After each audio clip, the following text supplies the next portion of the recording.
우리 시우가 좋아하는 치킨 할머니가 시켜줄까? 그러자 은주가 돌아서면서 물었어요. 어머니, 배고프세요? 뭐 안 쳤어요? 아니야. 위에 보니까 햇반 하나 있길래 그거 먹었어. 성우가 놀라며 말했습니다. 엄마, 그거밖에 안 먹었어? 배고프면 치킨 시켜서 다 같이 먹자. 그런데 은주가 대뜸 화를 냈어요. 이 시간에 무슨 치킨이야? 너무 늦었잖아. 은주가 손에 들고 있던 빵 하나를 제게 던지듯이 주었습니다. 배고프시면 이거나 드세요. 빵을 보니 누가 먹다 만 거였어요. 비닐이 뜯어져 있고 한 입 베어 먹은 자국이 선명했죠. 아까 식당에서 맛있길래 좀 싸운 거예요. 근데 오는 길에 애가 울어서 조금 뜯어 먹었어요. 더러운 거 아니니까 그냥 드시고 주무세요. 은주는 그 말을 하고 방으로 들어가 버렸습니다. 이 모든 일이 어떻게 시작되었는지 그 이야기를 처음부터 들려드릴게요. 이야기 시작 전 무료로 가능한 구독과 좋아요 부탁드려요. 여러분의 작은 관심 하나하나가 제게 큰 힘이 됩니다. 지금 바로 시작합니다. 저는 평생을 시골에서 남편과 함께 농사를 지으며 살아왔습니다. 올해도 어김없이 가을이 왔고 저희 부부가 정성껏 가꾼 사과나무에서 첫 수확을 했죠. 올해는 유난히 더 예쁘게 잘 자라줬습니다. 날씨도 좋았고 저희 부부가 더 신경 써서 돌봐준 덕분이겠죠. 빨갛게 익어가는 사과를 볼 때마다 얼마나 뿌듯했는지 몰라요. 사과들을 보는 순간 가장 먼저 떠오른 사람은 서울에 사는 아들과 며느리, 그리고 사랑스러운 손자였습니다. 사과를 따면서 남편에게 말했어요. 이번에 수확한 사과 정말 맛있어 보이는데 성훈애한테 갖다 줘야겠어. 남편은 무릎이 좋지 않아서 멀리 가기가 힘든 상태였습니다. 몇 년 전부터 관절염이 심해져서 계단 오르내리기도 힘들어 하거든요. 병원에도 다니고 약도 먹지만 나이가 드니 어쩔 수 없더라고요. 그래서 제가 혼자 서울에 다녀오기로 했죠. 처음엔 택배로 보낼까도 생각했는데 과일은 택배로 보내면 상하거나 깨질 수 있잖아요. 게다가 손자 시우 얼굴도 보고 싶었고요. 벌써 몇 달이나 못 본 우리 시우 얼마나 컸을까 궁금했습니다. 7살이면 하루가 다르게 크는 나이잖아요. 말도 많이 트이고 재롱도 많이 부릴 나이였죠. 아들 성우에게 전화를 걸었어요. 성우야, 엄마야, 이번에 사과 수확했는데 맛있어 보여서 너희한테 갖다 주고 싶은데 언제 시간 돼? 아들은 반가운 목소리로 대답했습니다. 엄마 편한 시간에 오세요. 주말에는 저희 다 집에 있어요. 그래? 그럼 이번 주말에 갈게. 전화를 끊고 나니 벌써 마음이 설레더군요.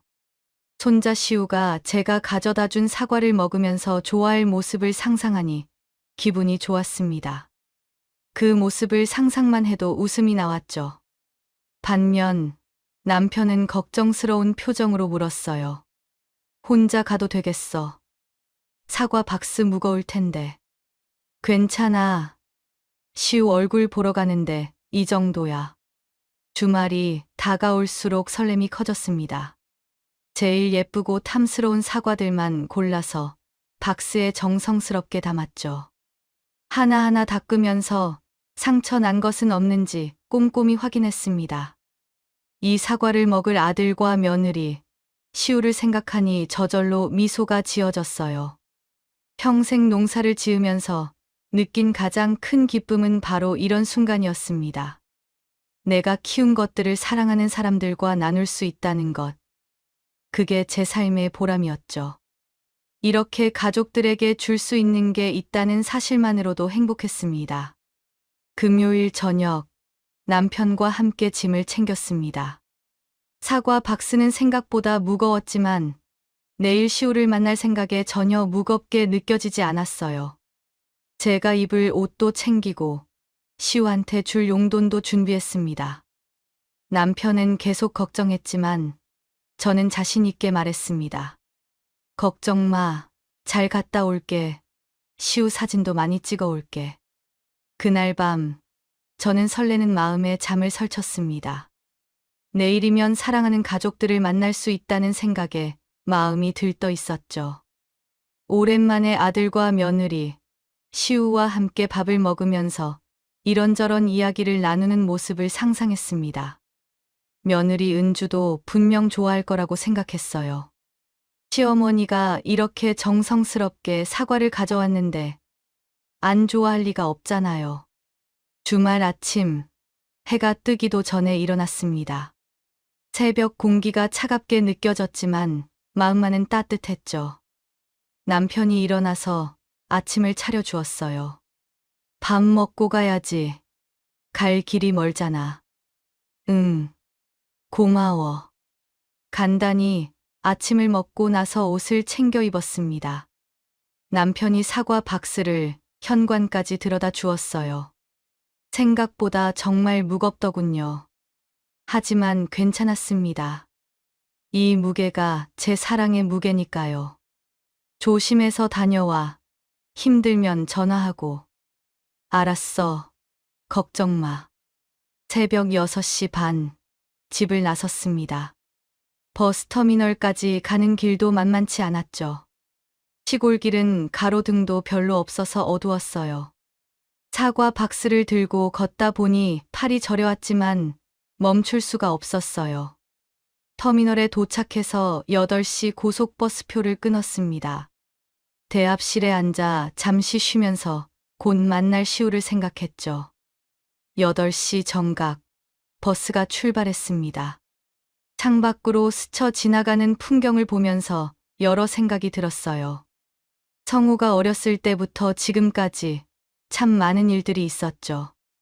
시골에서 키우면서 고생도 많이 했지만 그래도 착하게 잘 자라줘서 고마웠습니다. 결혼해서 시우까지 낳아주고 서울에서 직장 생활하면서 잘 살고 있으니 다행이었어요. 며느리도 처음 봤을 때는 착해 보였어요. 얼굴도 예쁘고 말도 조리 있게 잘하더군요. 버스는 휴게소를 한번 들렀습니다. 다른 승객들은 화장실도 가고 간식도 사 먹더군요. 저도 내려서 화장실을 다녀왔지만 따로 뭘 사 먹지는 않았어요. 도착해서 가족들과 함께 밥을 먹을 생각을 하니 배도 안 고팠습니다. 다시 버스에 올라 계속 달렸죠. 점점 서울에 가까워질수록 건물들이 높아지고 차들이 많아졌습니다. 시골에서만 살던 저로서는 여전히 낯선 풍경이었어요. 고층 빌딩들이 하늘을 찌르듯이 솟아 있었고 도로에는 차들로 가득했습니다. 마침내 12시쯤 서울 고속버스 터미널에 도착했어요. 버스에서 내리자마자 사람들이 쏟아져 나왔어요. 다들 어디론가 바쁘게 가더군요. 저는 무거운 사과 박스를 들고 천천히 걸었어요. 팔이 아팠지만 참았습니다. 지하철역으로 내려가는 계단이 제일 힘들었죠. 한 계단 한 계단 내려갈 때마다 숨이 차올랐어요. 사람들은 저를 스쳐 지나가면서 빠르게 내려갔습니다. 지하철을 타고 환승을 했습니다. 복잡한 노선도를 보면서 어디로 가야 할지 한참을 고민했죠. 다행히 친절한 역무원분이 도와주셔서 제대로 된 방향을 찾을 수 있었어요. 지하철 안은 사람들로 가득했습니다. 앉을 자리도 없어서 1시간 내내 서서 갔죠. 무거운 박스를 들고 서 있으니 다리가 후들거렸지만 곧 도착한다는 생각에 버텼습니다. 아들 집 근처에 있는 지하철역에서 내렸어요. 거기서 또 버스를 타야 했습니다. 버스 정류장을 찾아 헤매다가 겨우 찾아서 20분을 기다렸죠. 드디어 버스가 왔고 또 20분을 달려 아파트 단지 앞에 내렸습니다. 시계를 보니 1시가 넘어 있었어요. 아침 8시에 출발해서 5시간이 넘게 걸린 거였습니다. 팔은 저리고 다리는 후들거렸지만 이제 곧 가족들을 만난다는 생각에 힘이 났어요. 높은 아파트를 올려다보면서 생각했습니다. 저기 어딘가에 우리 성훈의 집이 있겠구나. 아파트 단지로 들어가면서 주변을 둘러봤어요. 깨끗하고 좋은 동네더군요. 놀이터도 있고 산책로도 잘 되어 있었습니다. 성호가 이런 곳에서 잘 살고 있다니 뿌듯했습니다. 엘리베이터를 타고 올라가면서 설렘과 피곤함이 동시에 몰려왔죠. 하지만 곧 시우를 만날 수 있다는 기쁨이 더 컸습니다. 초인종을 눌렀습니다. 가슴이 두근거렸어요. 며느리 은주가 문을 열어줬죠. 그런데 표정이 이상했습니다. 놀란 것도 있었지만 뭔가 당황한 기색이 역력했어요. 어머니, 여기 무슨 일이세요? 목소리에서 반가움은 전혀 느껴지지 않았습니다. 차가운 말투였어요. 저는 애써 밝게 웃으며 대답했죠. 오늘 오기로 했잖아. 사과 가지고 온다고 성우한테 말했는데.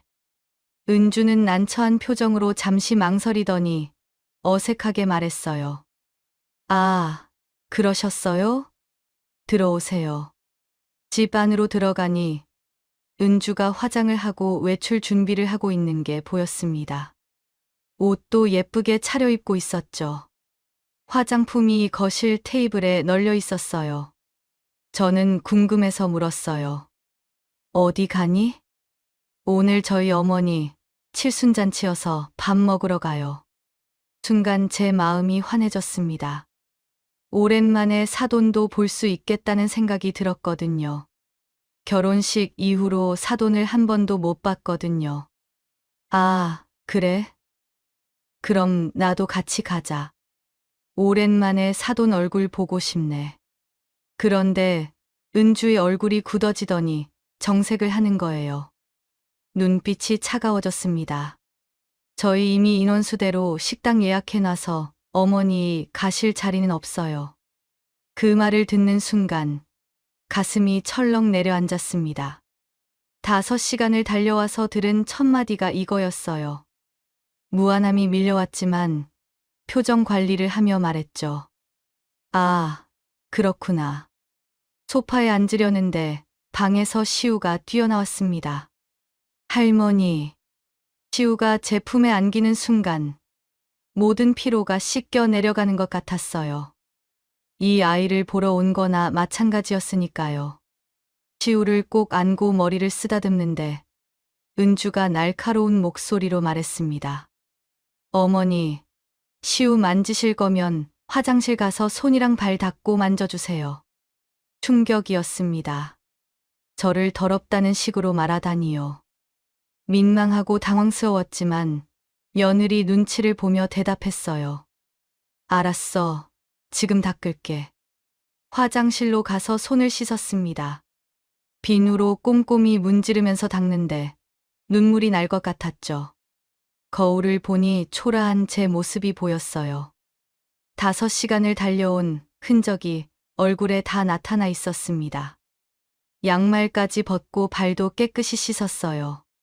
잠시 심호흡을 하고 다시 거실로 나왔죠. 그때 방에서 아들 성우가 나왔어요.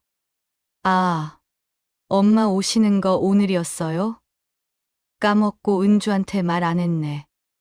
은주가 옆에서 성우를 째려보고 있었습니다. 성우는 눈치를 보더니 황급히 화장실로 들어갔어요. 저는 배가 너무 고파서 용기를 내서 물었습니다. 혹시 뭐 좀 먹을 거 있을까? 아침부터 아무것도 안 먹어서. 은주가 한숨을 크게 쉬더군요. 짜증 섞인 한숨이었어요. 먹을 거 없는데요. 이렇게 갑자기 오시면 드릴 것도 없고 준비한 것도 없으니까 나중에는 전화하고 오세요. 제가 전화했다고 말하려는데 은주가 먼저 말을 이었어요. 저한테 전화하세요. 저한테. 목소리가 날카로웠습니다. 대뜸 화를 내는 며느리를 보면서 가슴이 답답해졌죠. 은주가 다시 물었어요. 어머니, 저희 곧 나가야 되는데 여기 계속 계실 거예요? 온 김에 시우 얼굴도 보고 하루 자고 가려고 짐 다 싸왔는데. 은주가 또 한숨을 크게 쉬었습니다. 아, 그래요? 그리고는 방으로 들어가 버렸어요. 얼마 후에 준비를 마친 은주와 성우와 시우가 현관으로 나왔습니다. 은주가 차갑게 말했죠. 저희 나갔다 올게요. 저희 엄마 칠순잔치여서 늦게 올 거니까 기다리지 마시고 거실에 이불 깔고 주무세요. 문이 닫혔습니다. 텅 빈 집에 저 혼자 남겨졌죠. 5시간을 달려와서 이런 대접을 받을 줄은 몰랐습니다. 가족들이 나간 뒤 고요한 집 안에 홀로 남았습니다. 이러려고 온 게 아닌데 오랜만에 아들이랑 손자, 며느리까지 얼굴 보고 다 같이 밥 먹으려고 온 건데 허탈함이 밀려왔지만 배가 너무 고팠어요. 아침부터 아무것도 먹지 못했거든요. 냉장고 문을 열어봤습니다. 김치 몇 가지만 덩그러니 있더군요. 다른 반찬은 하나도 없었어요. 싱크대 위 서랍을 열어봤죠. 라면이라도 있으면 끓여 먹으려고요. 하지만 라면도 없었습니다. 그나마 햇반 하나가 보이길래 꺼냈어요. 전자레인지로 데워 먹으려고 했는데 요즘 제품이라 그런지 사용법을 모르겠는 거예요. 버튼도 많고 글씨도 작아서 읽기가 힘들었습니다. 에어프라이어 기능, 오븐 기능, 뭐가 뭔지 도통 모르겠더군요. 한참을 이리저리 눌러봤지만 작동이 안 됐어요. 화면에 이상한 글씨만 떴다가 사라지고 했습니다. 결국 포기했습니다. 햇반을 뜯어서 정수기로 갔죠. 뜨거운 물을 받아 밥을 말았어요. 차가운 밥에 뜨거운 물을 부으니 밥알이 풀어지더군요. 냉장고에서 김치를 꺼내왔습니다. 그렇게 물에 만 밥에 김치만 꺼내서 식탁에 앉았어요. 한 숟가락을 떠서 입에 넣었습니다. 밥이 목으로 넘어가지 않았어요. 오늘 아침부터 제대로 뭘 먹지 않아 배는 고픈데 이상하게 눈물이 먼저 나올 것 같았죠. 5시간을 달려와서 혼자 물에 만 밥을 먹고 있다니. 그래도 참았습니다. 천천히 밥을 먹었어요. 한 숟가락 한 숟가락 억지로 입에 넣었습니다. 다 먹고 나서 설거지를 하면서 생각했어요. 내가 여기서 뭐 하는 건가? 그리고 집 안을 둘러봤죠. 넓고 좋은 집이었어요. 거실도 크고 방도 여러 개더군요. 성우가 이런 좋은 집에서 잘 살고 있구나 싶었습니다.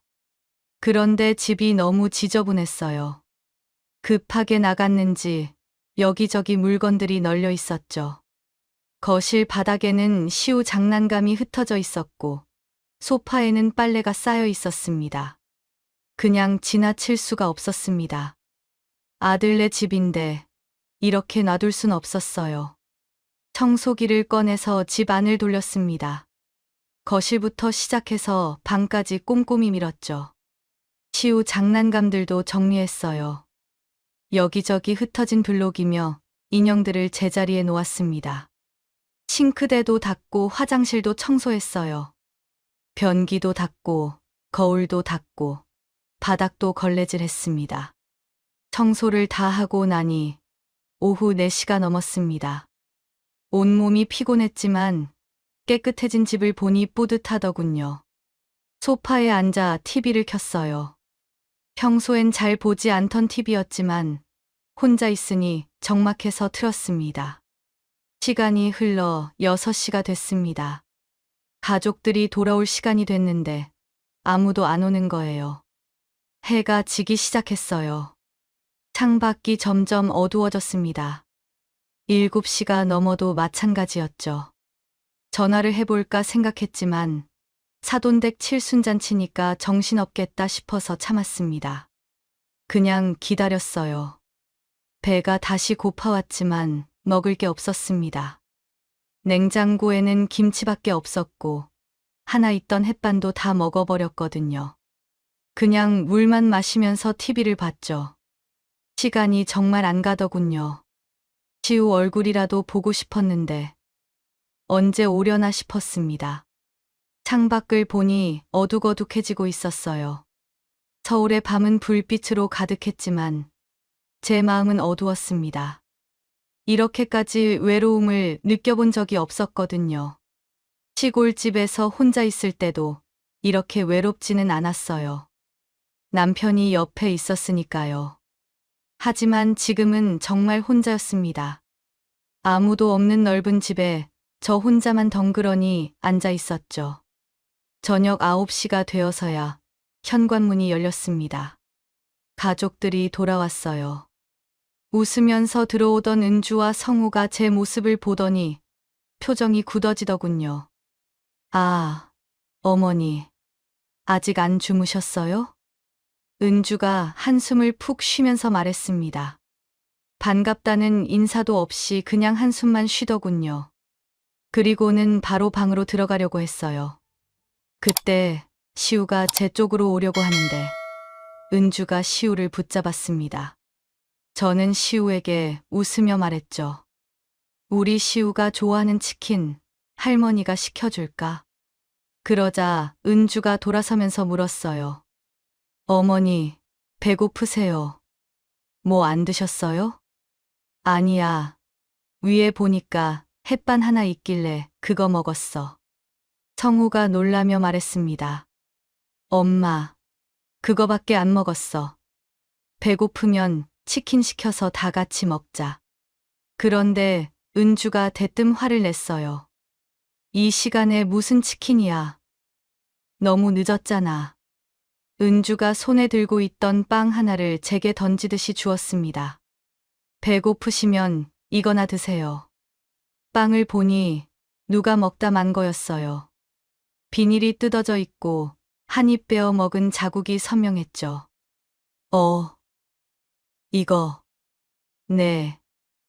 아까 식당에서 맛있길래 좀 싸온 거예요. 근데 오는 길에 애가 울어서 조금 뜯어 먹었어요. 더러운 거 아니니까 그냥 드시고 주무세요. 은주는 그 말을 하고 방으로 들어가 버렸습니다.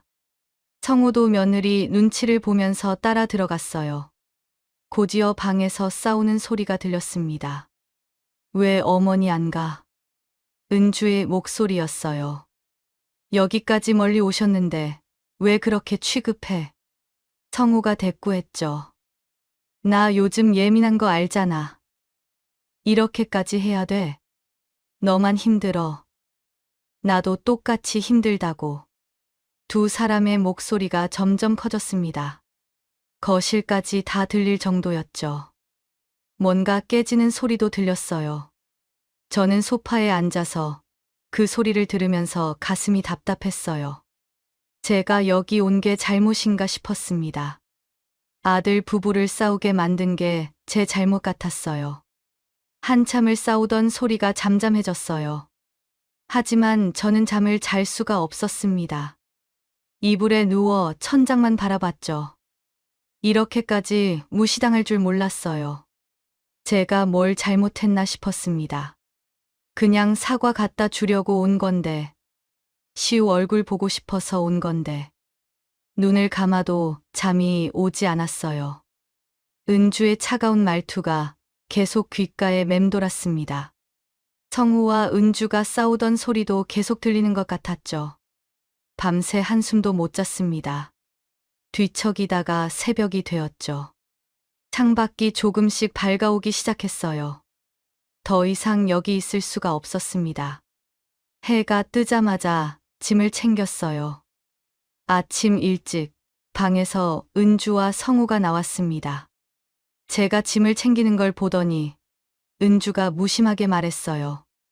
미안한 기색도 없이 그냥 던지듯이 말했죠. 이제 가시려고요? 조심히 가세요.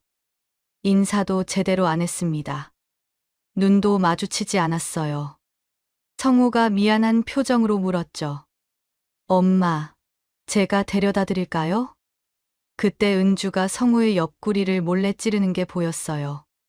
성우가 움찔했습니다. 저는 더 이상 폐를 끼치고 싶지 않았어요. 괜찮아.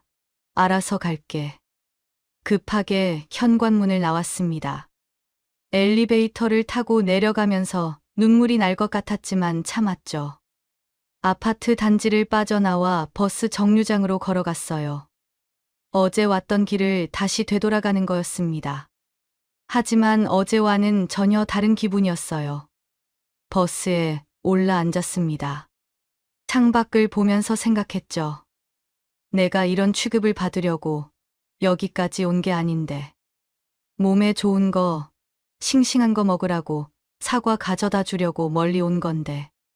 나를 짐짝 취급하는 며느리한테 그냥 넘어가고 싶지 않았어요. 저는 가슴속에서 뭔가 끓어오르는 게 느껴졌습니다. 분노였을까요? 아니면 서러움이었을까요? 잘 모르겠지만 확실한 건 이대로 있을 수는 없다는 거였습니다.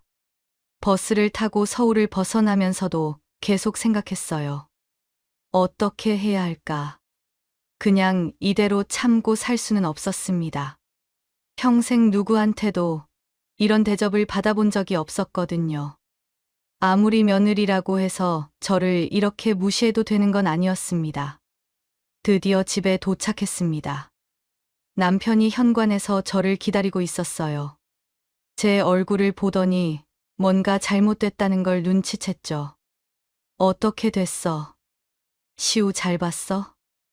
응, 봤어. 더 이상 말하고 싶지 않았습니다. 방으로 들어가 누웠어요. 온몸이 피곤했지만 잠이 오지 않았죠. 머릿속으로 계속 어제 일들이 재생됐습니다. 은주의 차가운 태도, 먹다 남은 빵, 방에서 들리던 싸우는 소리까지 모든 게 생생했어요. 그 중에서도 특히 귀에 남는 말이 있었어요. 은주가 성우한테 한 말이었죠. 나 요즘 예민한 거 알잖아. 너만 힘들어. 나도 똑같이 힘들다고. 뭔가 아들 부부에게 힘든 일이 있는 것 같았습니다. 평소의 성격이 그냥 예민한 게 아니라 요즘 특별히 더 예민해진 이유가 있는 거죠. 곰곰이 생각해 봤어요. 무슨 일 때문에 저렇게까지 예민해질까? 돈 문제일까? 아니면 건강 문제일까? 아니면 직장 문제일까? 여러 가지 가능성을 생각해 봤습니다. 다음 날 용기를 내서 아들에게 전화를 걸었습니다. 성호야, 엄마야. 엄마, 어제는 미안했어. 목소리에 미안함이 묻어났어요. 하지만 저는 그 얘기를 하려고 전화한 게 아니었습니다. 괜찮아. 그런데 성우야, 혹시 요즘 힘든 일 있니? 전화 너머로 한숨 소리가 들렸어요. 깊고 무거운 한숨이었습니다. 어제 저녁에 얘기하는 거 살짝 들렸는데 요즘 힘든 일 있는 것 같은데. 성우가 잠시 침묵하더니 말했습니다. 망설이는 목소리였어요. 엄마, 사실 요즘 집 때문에 고민이야. 집. 무슨 일인데? 지금 우리 집이 전세인데 집주인이 이번에 매매로 바꿀 거래. 집을 사던지 이사를 나가라고 하더라고.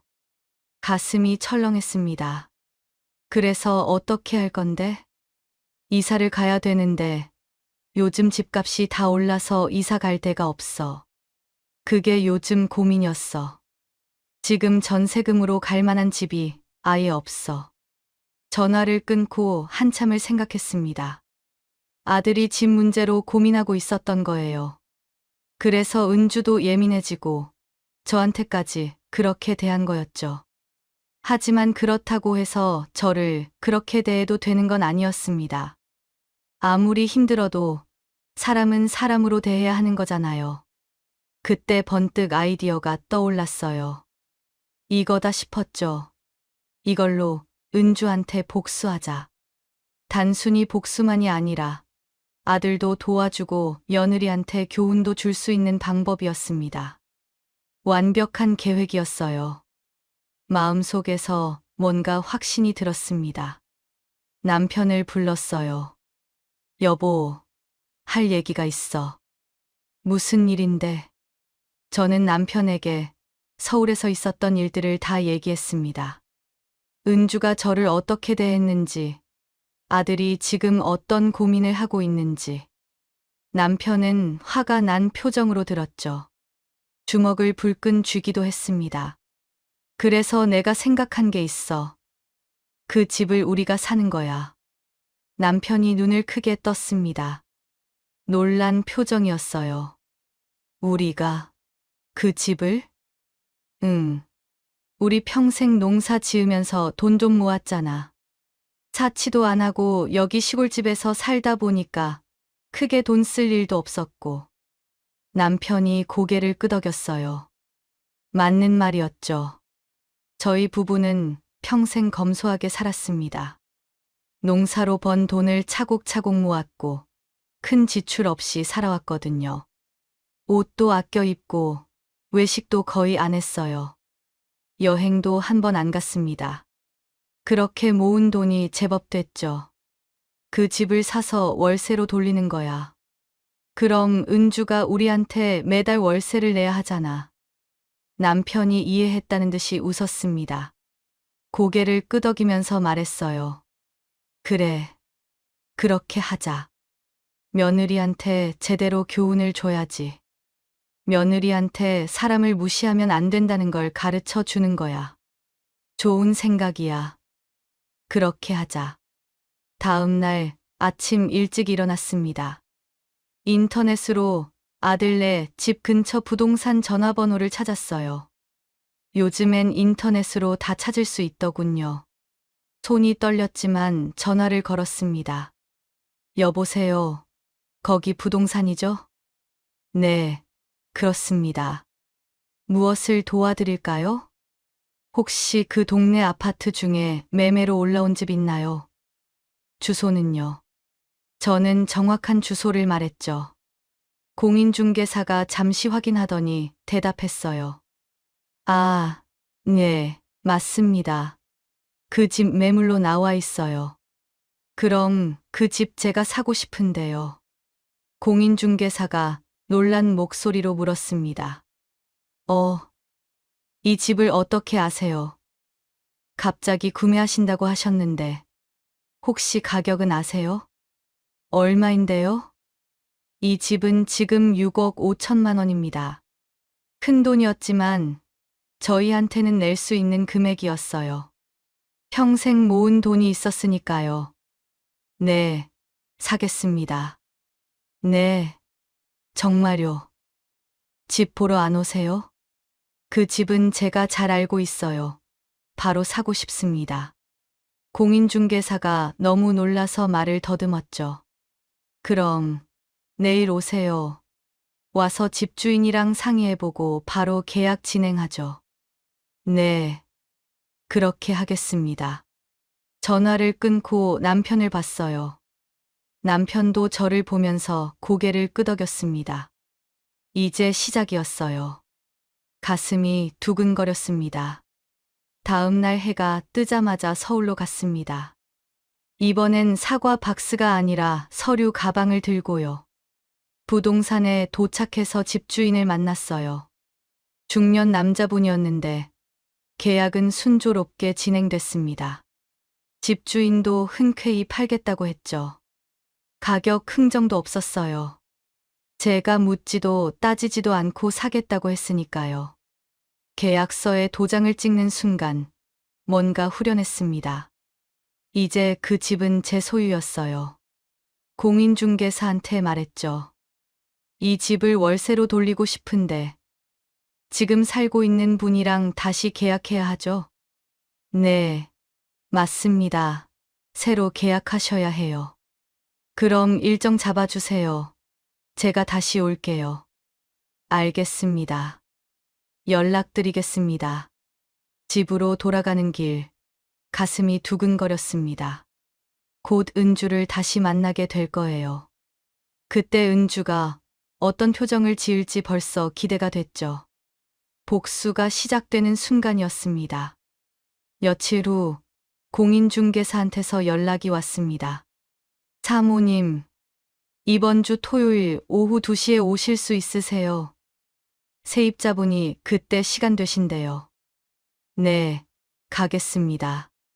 토요일이 됐어요. 남편이 물었습니다. 내가 같이 갈까? 아니야. 나 혼자 가도 돼. 괜찮아. 서울로 향하는 버스 안에서 여러 생각이 들었습니다.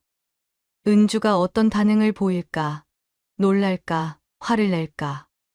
하지만 저는 단호할 생각이었어요. 이번엔 절대 물러서지 않을 겁니다. 제가 얼마나 무시당했는지 은주는 이제 알게 될 거예요. 부동산에 도착했어요. 문을 열고 들어가는 순간 안에 앉아있던 은주와 눈이 마주쳤습니다.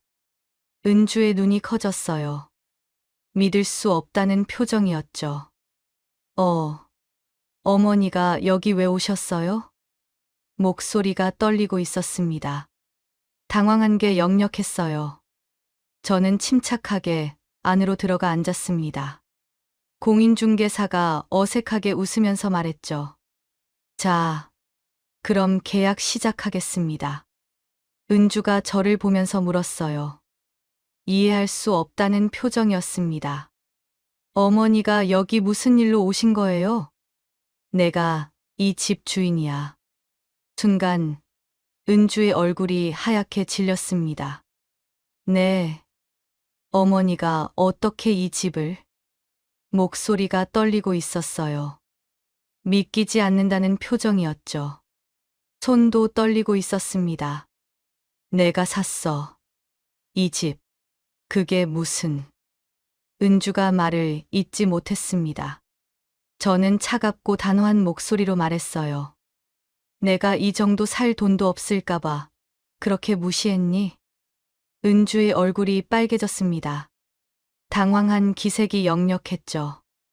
아니, 그게 아니라. 말을 더듬으면서 변명을 하려는 모습이 보였어요.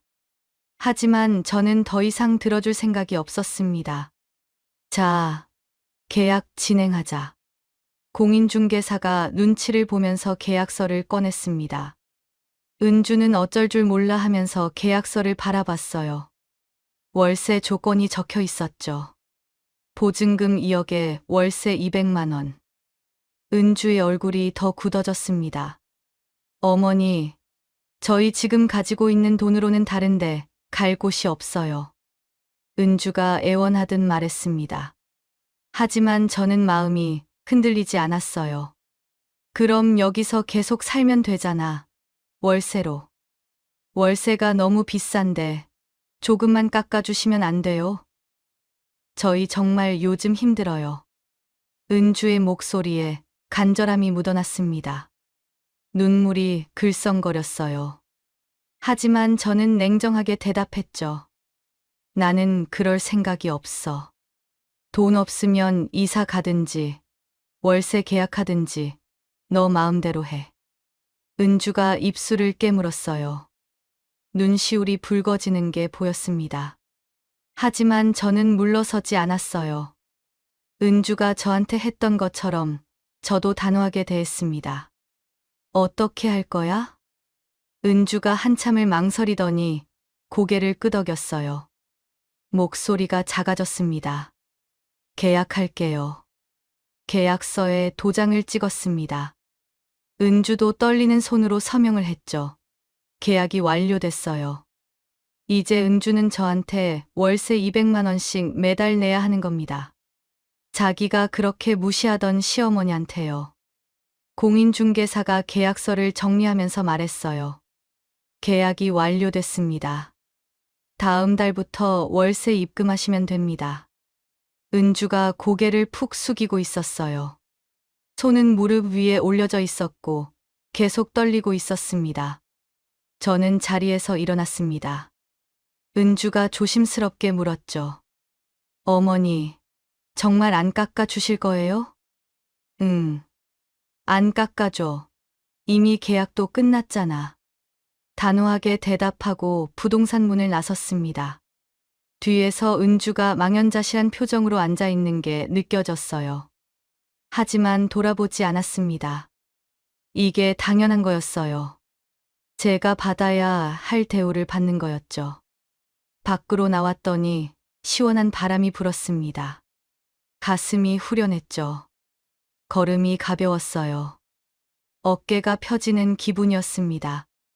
조금 걸어가는데 뒤에서 은주가 뛰어왔습니다. 어머니. 돌아보니 은주가 숨을 헐떡이면서 서 있었어요. 얼굴이 땀으로 범벅이었습니다. 저번에 정말 죄송했어요. 고개를 숙였습니다. 진심으로 사과하는 것 같았죠. 하지만 저는 그냥 말없이 은주를 바라만 봤어요. 앞으로는 그러지 않을게요. 정말 죄송해요. 은주의 눈에 눈물이 맺혀 있었습니다. 진짜 눈물이었어요. 거짓이 아니었죠. 저는 한참 그 모습을 보다가 입을 열었어요. 앞으로 사람 무시하면서 살지 마. 누구든 함부로 대하면 안 돼. 네, 명심할게요. 저는 고개를 끄덕이고 돌아섰어요. 버스 정류장으로 걸어가면서 뒤를 돌아보지 않았습니다. 한 번도 뒤를 돌아보지 않았어요.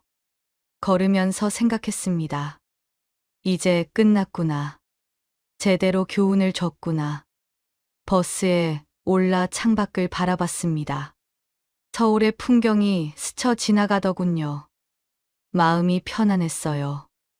오늘은 5시간의 여정이 전혀 힘들지 않았습니다. 오히려 상쾌한 기분이었죠. 가슴 속에 맺혔던 응어리가 싹 풀린 것 같았어요. 집에 도착하니 남편이 마당에서 기다리고 있었어요. 제 얼굴을 보더니 알아차렸나 봐요. 어떻게 됐어? 잘 됐어. 다 해결했어. 남편이 제 손을 잡았습니다. 따뜻했어요. 잘했어. 정말 잘했어. 저와 남편은 집 안으로 들어갔어요. 저녁을 준비하면서 오늘 있었던 일을 남편한테 얘기했습니다. 은주의 당황한 표정, 사과하는 모습, 모든 걸 다 얘기했죠. 남편은 들으면서 고개를 끄덕였어요. 중간중간 웃기도 하고 고개를 끄덕이기도 했습니다. 그래도 마지막에 사과는 했구나. 응, 진심으로 하는 것 같았어. 그럼 됐어. 자기가 잘못한 거 알았으면 됐지. 저녁을 먹으면서 생각했습니다. 은주한테 복수도 하고 동시에 사람을 함부로 대하면 안 된다는 교훈도 준 거라고요. 며칠 후 아들 성우한테서 전화가 왔어요. 목소리가 조심스러웠습니다. 엄마, 나야. 그래, 성우야. 엄마가 우리 집 정말 산 거 맞아? 응, 맞아. 성우가 한숨을 쉬었습니다. 엄마, 왜 그렇게까지 하신 거예요? 은주가 나한테 어떻게 했는지 알지? 저번에. 그건 미안해요. 나도 사람이야. 그렇게 무시하고 함부로 대하면 안 되는 거야. 성우가 말없이 있었어요. 저는 말을 이었습니다. 그래도 너가 집 문제로 고민하길래 도와주려고 산 거기도 해. 이사 갈 데 없다며. 그건 고마워요. 근데 월세가 너무 비싸요. 그 정도는 내야지. 이제부터라도 은주가 사람들한테 함부로 하지 않게 잘 가르쳐. 알겠어요, 엄마. 전화를 끊고 창밖을 봤습니다. 사과나무가 보였어요. 빨갛게 익은 사과들이 가득 달려 있었죠. 저번에 땄던 사과는 결국 아들네 식구들이 먹었을까? 아니면 그냥 버려졌을까? 궁금했지만 중요하지 않았습니다. 아마 거실 한 구석에 그냥 놓여 있다가 썩어서 버렸을 거예요. 중요한 건 제가 배운 교훈이었어요. 아무리 가족이라도 함부로 대하면 안 된다는 것. 존중은 상대가 누구든 필요한 거라는 것. 그리고 착하게만 살면 안 된다는 것도 배웠습니다. 때로는 단호하게 행동해야 할 때가 있다는 거요. 남편이 마당에서 사과를 따고 있었어요. 저도 나가서 도왔습니다. 하나하나 따면서 생각했죠. 이 사과들은 누구한테 줄까? 이웃들한테 나눠줘야겠다고 생각했어요. 저를 소중히 여겨주는 사람들한테요. 해가 지고 있었습니다. 노을이 예뻤어요. 남편과 함께 사과를 다 따고 집으로 들어갔습니다. 저녁을 준비하면서 남편이 말했어요. 다음 달부터 월세 들어오면 우리 뭐 할까? 글쎄, 그냥 모아둬야지. 나중에 아들이 집 살 때 보태주면 되겠네. 그래도 되겠지. 결국 저희 부부는 아들을 사랑하니까요. 비록 며느리한테 교훈을 줬지만 아들만큼은 도와주고 싶었습니다. 언젠가 아들이 정말로 자기 집을 사고 싶을 때, 그때 이 돈을 보태주면 되는 거였죠. 그날 밤, 잠자리에 들면서 생각했습니다. 제 인생에서 가장 통쾌한 날이었던 것 같아요. 농사를 지으며 평생을 검소하게 살았던 게 헛되지 않았습니다. 그렇게 모은 돈으로 제 자존심을 지킬 수 있었으니까요. 그리고 며느리한테 평생 잊지 못할 교훈을 줄 수 있었으니까요. 사람은 누구든 존중받아야 합니다. 나이가 많든 적든, 돈이 많든 적든, 시골에 살든 도시에 살든 상관없이요. 저는 이번 일을 통해서 그걸 은주한테 확실하게 가르쳐 줬습니다. 다음 날 아침, 햇살이 방 안으로 들어왔어요. 일어나서 창문을 열었습니다. 시원한 바람이 불어왔죠. 남편도 일어나서 옆에 섰어요. 평소처럼 아침부터 농사일을 시작했습니다. 평범한 하루였지만 마음만은 전과 달랐어요. 더 당당해진 기분이었죠. 그렇게 하루가 저물었습니다. 평범하지만 의미 있는 하루였죠. 저는 잠자리에 들면서 미소를 지었어요. 내일 아침이 기다려졌습니다. 지금까지 이야기 들어주셔서 감사합니다. 구독과 좋아요 부탁드려요. 여러분의 작은 관심 하나하나가 제게 큰 힘이 됩니다.